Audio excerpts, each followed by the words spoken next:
Bueno, pois temos un proxecto que queremos compartir con outras persoas que traballan en equipo con nós, pero non queremos compartir o que é o traballo final xa editado, renderizado, senón o proxecto en sí, o que estamos vendo agora na pantalla, e dándolle permiso para que unha persoa dende a súa casa ou dende o seu posto de traballo, onde seña, que poida descargalo e traballar con o noso proxecto. Tamén, porque en vez de guardarlo no noso ordenador, pois queremoslo guardar na nube, na web. Como facemos isto? Bueno, aquí temos o proxecto, entón temos que ir a Arquivo, Guardar na nube. Facemos clic en Guardar na nube e aparecenes sincronizando o proxecto. O proxecto vai se sincronizar en segundo plano. Podes comprobar na esquina inferior dereita, é dicir, aquí abaixo vemos como está progresando, 32, leva un anaquiño aínda. Bueno, isto vai depender de moitas cousas, evidentemente, vai depender do tamaño do proxecto, da cantidade de clips que teña, do pesados que señan estes clips, e tamén un poquinho do noso ordenador, a velocidade que poida ter para facer estes procesos, vale? Supoño que, bueno, en este tipo de podcast pequenos non lle leva demasiado tempo, xa vamos no 100, aí está, moi ben.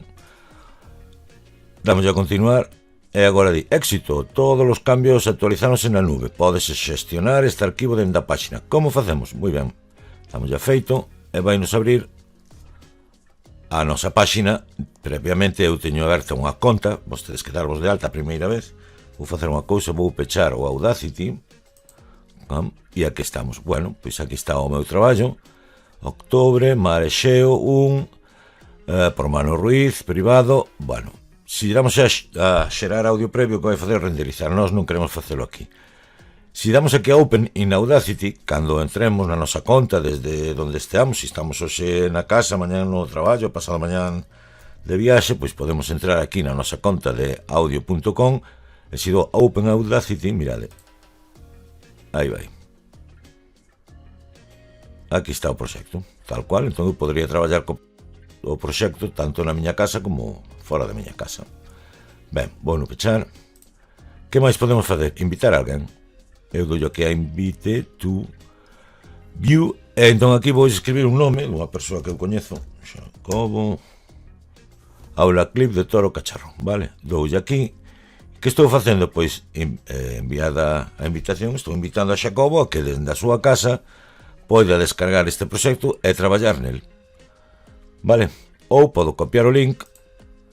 Aquí abaixo me aparece el link copiado no portapapéis e enviarlo a quen a min, pois a quen considere.